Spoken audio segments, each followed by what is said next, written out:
Welcome to today's workshop. This is all about PBO, which is project-based organization, okay? And we're going to talk a little bit about this. It's a different technique than the PRO method, and I'm going to be contrasting those with each other so that you can kind of get an idea for the differences. And then hopefully it'll give you some insight to where you land and what methods are going to best help you organize your photos. But first, a little bit about me. So I'm Caroline. If you haven't met me, I run organizinphotos.net, and I'm also the creator of DPO Pro, which is my masterclass on photo organization. And then I also teach this PBO method that we're going to cover in today's workshop. And up until now, I have taught it mostly to my high-end DIY clients. But after really thinking about it for a long time and observing some things in the industry and in the questions that I get from people, I decided, no, let me actually see if other people resonate with this as well. So let's just jump in. And the things that I've observed are that there's a lot of reasons why people don't take action. And I've sort of done my own little, research on this over the past few years. And I've come up with these 5 reasons that I have here as the top 5. So the first one is overwhelm. People say to me, oh my gosh, there's just so much. I don't know where to start. Then there's time. A lot of people say, well, this is just going to take me too long. Then there's cost. I don't know how much this is going to cost. This will cost too much. I don't know how much I can invest. Then there's unclear goals, meaning what's the outcome here? Why am I doing this? And what am I trying to create? And then there are finally people that are unsure about their technology skills in particular. So they're saying something like, I'm too, old, I'm too time constrained to learn this, whatever it is. They just have their own little excuse, and then they just use that. So all valid reasons, all very important to acknowledge, I think, because they're all true, right? It's all subjective to the person who's going to be doing this. And we're going to break them down even further so that you can get an idea for some of the information that I've gathered. A lot of people, I think, feel some sort of overwhelm when they're starting a big project. I just think that's natural, regardless if it's photo organizing or something else. It's just, there's a lot, right? It's a lot to learn. There's a lot of media, and you kind of don't know where to start. So if we really break down what overwhelm is, it's actually a fight or flight response. It's basically your body letting you know that things are going too fast. And when you are starting a new project, you're faced with a number of choices. And if you haven't done that before, you don't have all the answers, right? There's so many variables. You don't know what to expect. There's a big learning curve. And then what happens is that when we have a lot of things to manage, it gets very overwhelming because we don't know what to expect. So we pause, we hesitate, because we're like, well, if I don't know, I don't want to make the wrong choice. So I'm just not going to do anything, right? It's that unknown that scares us. So in other words, it's actually a lack of planning. The key to all of that is good project management. And I think, again, regardless of what type of project that you plan, it's the same thing. It all comes down to good project management. So what you want to do is you want to slow down, and you don't want to skip the planning phase. A lot of people do that because they don't realize that there should be a planning phase, but there always has to be, okay? Planning makes the unknown known. Planning helps break down projects into manageable pieces. Planning makes you manage your time better, and it helps you stay motivated and engaged. And we always want to take large projects and break them down into phases.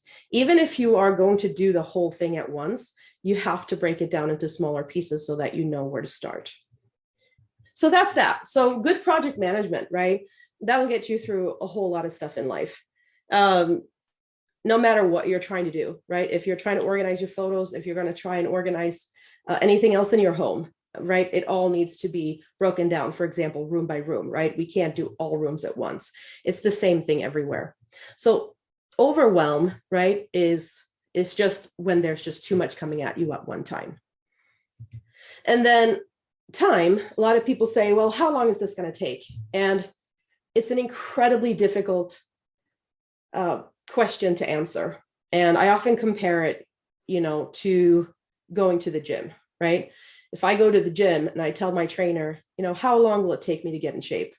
It's the same thing. It's an impossible question to answer because it just depends on so many factors, right? How much time do you have? Again, what's your availability? How much motivation do you have? What else is affecting you? Like there are so many things there that it's just very difficult to know. And because there's so much to know and learn, it takes a long time to understand things.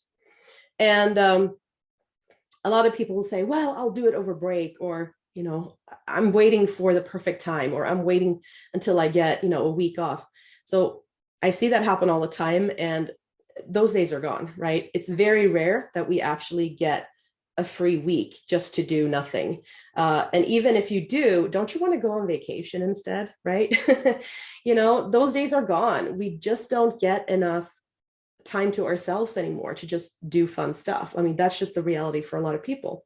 So the secret I have found to getting things done is to really breaking it down into very small, almost obvious pieces so that you can finish this in 5 minutes, 10 minutes, 15 minutes, 20 minutes, whatever it is that you have.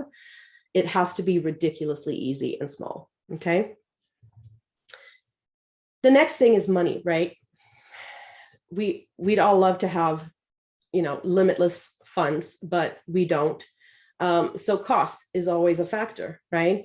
Professional photo organizing and scanning can get very, very labor intensive. So it adds up, right?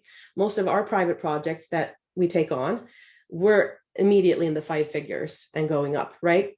So it's just that there's just so many photos and it's so detailed that it just takes time. The thing with outsourcing is that it works really great because as professionals, we get paid to focus, right? So because we have the time, energy, and the funds to focus, we can get stuff done in a much shorter time frame. That's our job, right? That's what we do. If you are DIYing it, it's a very different story, right? You don't necessarily have the time, the energy, the funds to do that. So the key to, again, making things cost effective is to, again, break it down into smaller phases over time so that it's not one upfront lump sum, it's smaller incremental charges. Then if we talk about the goal, a lot of people are kind of unclear on their goals. And again, completely natural. They're like, well, why am I doing this? Am I organizing just to get more organized? And, that's not very inspiring unless you love organizing. Now, I do. I know Amy does. But most people just don't love organizing the way we do. Otherwise, they'd be organizers. So you need a very clear goal and a very clear outcome for your project to keep you focused. Without that, it's very easy to lose focus. It's very hard to sustain motivation. And I have found that the key to sustaining motivation is to complete smaller projects recurringly on a regular basis and actually finishing what you start rather than letting huge projects sit and gather dust.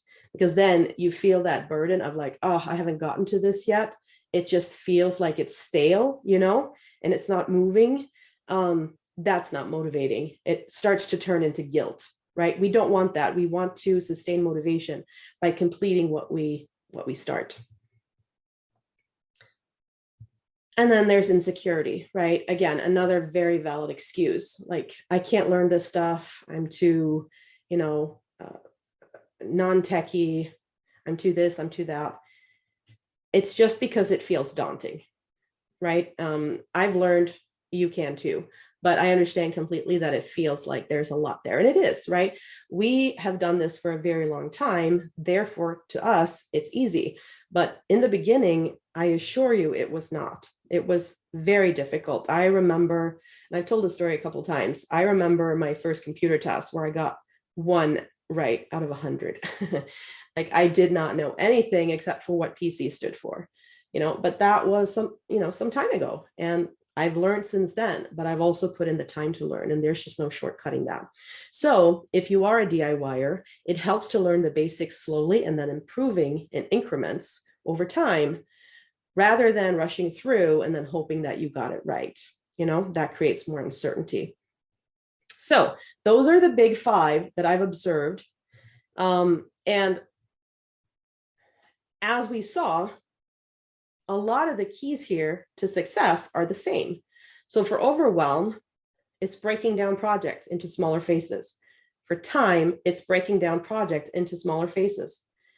For cost, same thing, breaking down projects into smaller phases.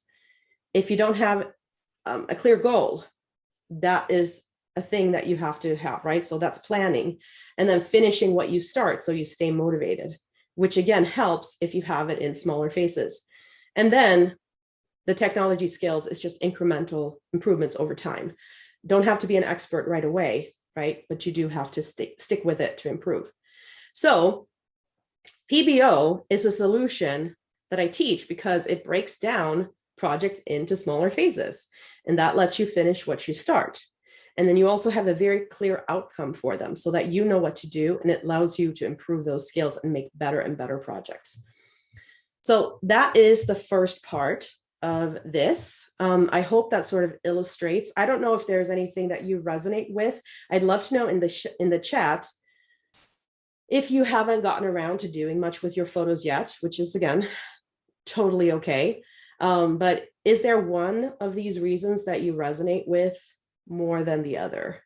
Like, what would you say is the biggest thing that you feel? Is it time? Is it money? And yeah, so much to learn. So kind of like the overwhelm piece of it and like where to start. Yeah, that's usually the biggest one. And that's actually why I taught it at this year's Save Your Photos Month, because that's like by far the biggest reason. It's not that a lot of people don't want to, it's just that they don't know. Kathy saying overwhelm and tech skills. Yep. Maggie is saying doing the project allows me to improve. Yes, absolutely. Yeah. So let me jump into the debate here. There's an ongoing debate in the photo organizing industry. And me and Amy were talking about this just now, of how many photos should you reasonably pass down? Like, it's a really provoking question. And I don't know that any of us have the greatest answer to it, right? Some people on one side in the industry, they argue, well, we need to pass down 1,000 photos or less because there's this forthcoming photo avalanche that's going to hit our children, grandchildren, and great-grandchildren. So, if you think about, let's say you become a parent and a grandparent, and you have 100,000 photos.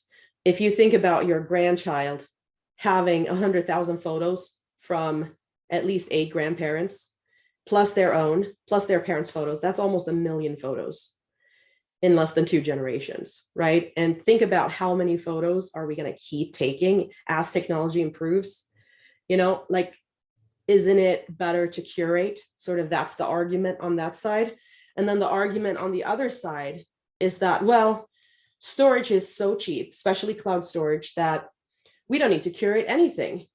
We just upload as much as we want, and then we let AI take over, right? Artificial intelligence.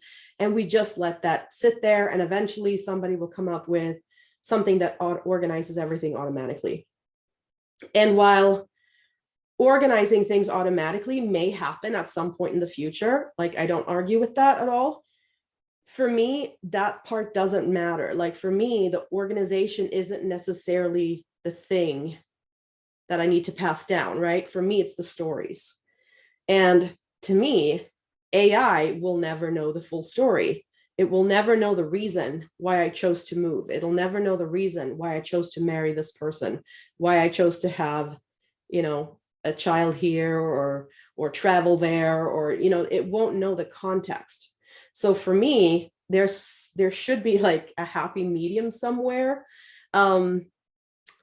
where maybe it's not quite 1,000, but it's not hundreds and hundreds of thousands or millions of photos, right? So now the question becomes, how many stories do you tell and how many stories do you have time to tell? Let me keep moving on, and we're going to revisit all of this because I think there's a great discussion to be had here. But I want to present what I have as far as PBO as an option to you, and then we can talk about where you all land and where you think this could go. Before we get into it, though, I want to tell you about the ABCs of photo organizing. Okay, this is just a very basic idea that was presented by the photo organizers as just a way to think of your photos and make sort of easy decisions as to what you're going to keep. So basically, A stands for album. Okay, these are the photos. They're A media, the best of the best. They tell your family story. These are the ones that you want to save, you want to pass them on. Then there are B photos. B stands for box. So B media, B-roll in the entertainment world, decent, good to use, but it's not the story itself. It's more supporting the context, right? So they may not be the best photos, but they could be fun to keep. And then there's C for can, meaning trash can. The photos that we don't need. These are the blurry ones, the ones that are mistakes, the clutter. It doesn't tell a story, and it doesn't need to be passed down. Okay. PBO is really focused on the A photos. Traditional organizing is focused on A and B photos, right? And so that's kind of where in none of them, is it C that we keep, right? We always try and get rid of the trash as much as possible. But it's hard to catch everything, right? But overall, like when we talk about stories, the A photos are the ones that we want to keep. And then again, B is kind of like, yeah, they're okay, but we might not put them on the wall. We might not display them. So I just wanted you to have that context before I jump into PBO. So let's now go for that. So what exactly is PBO? PBO stands for project-based organization, right? So this is, again, a way to tackle your photo collection at a slower pace and in smaller chunks than traditional organizing. And it's based on putting creative projects in the forefront and selecting a limited number of quality photos, those are the A photos, to keep over the larger quantity, right? So in PBO, you may end up saving something like 5,000, maybe 10,000 at most. In traditional organizing, we're looking at usually 50,000 or more.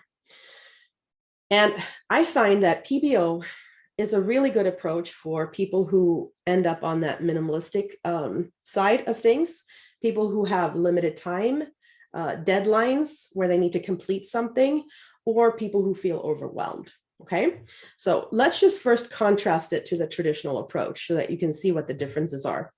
So the traditional approach, again, I call that the PRO method. This is what most professional organizers do. And the reason we do it that way is because it optimizes the organizing process for efficiency, right? It gets everything done at once, which is called batching. Again, this works great when you have enough time, funds, and expertise to focus, right? That's why we do it. It gets it done, but we also get paid for it. We have the time for it because we schedule it into our calendars. We have the expertise because this is what we do. So it works really great for us, right? And in the PRO method, what we do is we first get everything into one place, consolidation.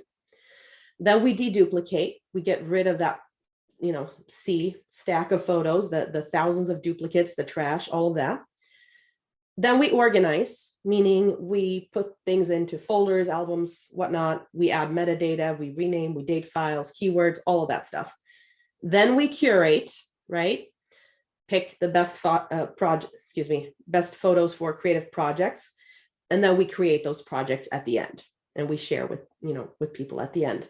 And depending on what the client wants, sometimes they just want you to consolidate the photos. Sometimes they just want you to deduplicate. Sometimes they want you to organize.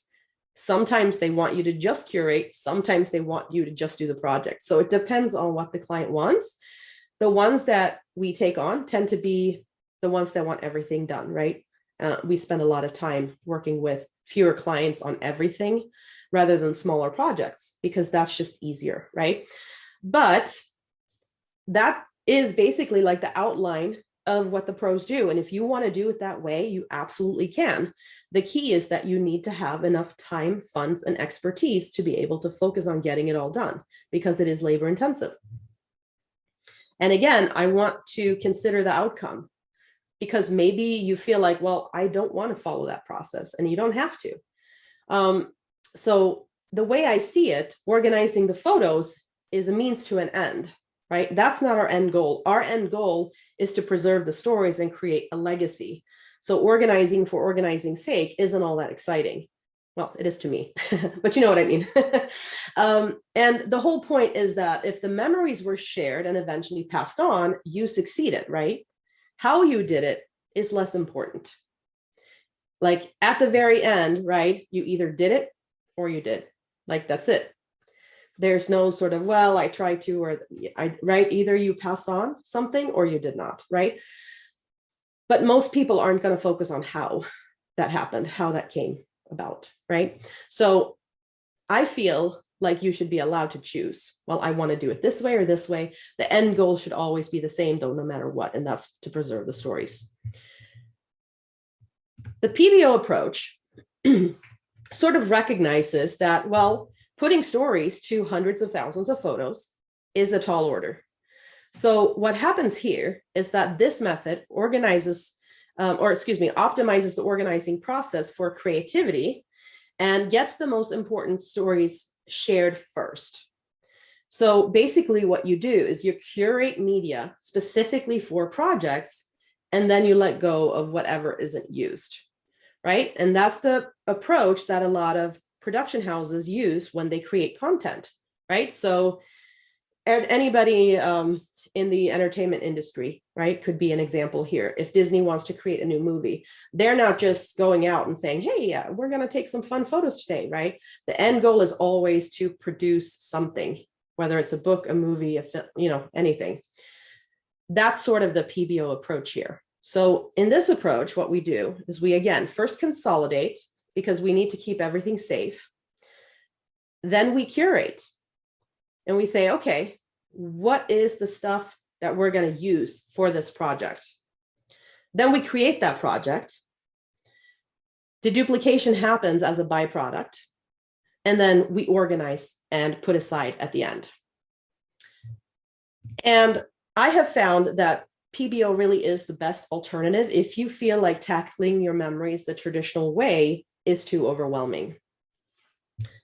The reason I teach this to some of my clients is because most of them are creatives. They are not professional organizers, right? They have other jobs, other things to do. And they are very, very creative, souls. They love producing stuff. They love content. PBO helps them get quick wins on shorter timelines. That leads to more motivation, willingness to continue. And that leads to more stories shared over time, which is the ultimate goal. And then what it also does as a byproduct is that it promotes better and more intentional photo taking habits. Because what happens is if you go out and you have a project in mind and you say, oh, you know what? I need a shot of this. I need a shot of this. What's going to tell the story? Then you don't just click sort of aimlessly and take multiple shots. You take shots, you make sure you have the one you need, and you move on. So it actually works also to create better habits going forward. So if we then look at the order of operations here, in the PRO method, the traditional organizing, we curate and create at the very end of the process. And again, that's because we have the time, expertise, and all of that to get it all done quickly and then hand it off and let clients do the fun stuff. Well, at least most of the time, right? In PBO, when you're on your own and you don't have the time and expertise and all of that, it gets very heavy. So in that case, we curate and create to get things moving, and we use that as the platform to get the ball rolling. So in traditional organizing, the goal is to get everything organized as quickly as possible so that then the client can do fun stuff with their photos. In PBO, the goal is to create something in order to organize and then archive. So that is the contrast between the two. Okay, so what we do is basically we move the fun stuff up towards the front. The first step is always consolidation, but then we switch the process around. And it's not a new approach. It's been around. It's not something I invented. It's just something that I've observed as a good way to handle your photos. And you do this all the time in your regular life, but maybe you hadn't noticed it. So I'm going to use cooking as an example because this will be very relatable, right? So in cooking, you have meal planning, then you go buy the ingredients, you use a recipe, you cook the meal, you enjoy the meal, and you're done. You wash up, you put away stuff, and then you start over, right? That happens over and over and over again. And the PBO method works exactly that way. So project planning is no different than meal planning.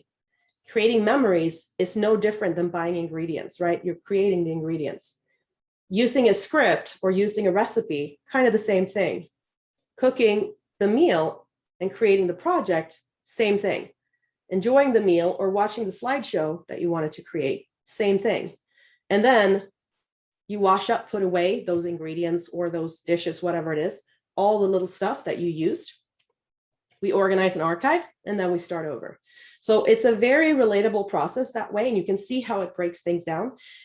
Imagine if you were going to cook a buffet for 100,000 people at the same time, right? That's overwhelm versus meals for 10 people. Very different, right? So that's the whole, I don't know if that was the most relatable example, but I hope you know what I mean. Like it's buffet cooking versus, or maybe restaurant cooking would be a better analogy, right? Versus family cooking. It's a very different thing. And you need to be a pro chef to pull that off at a restaurant, right? Versus at home, not that difficult. So I hope that gives you a little bit of context and example of like how this could work.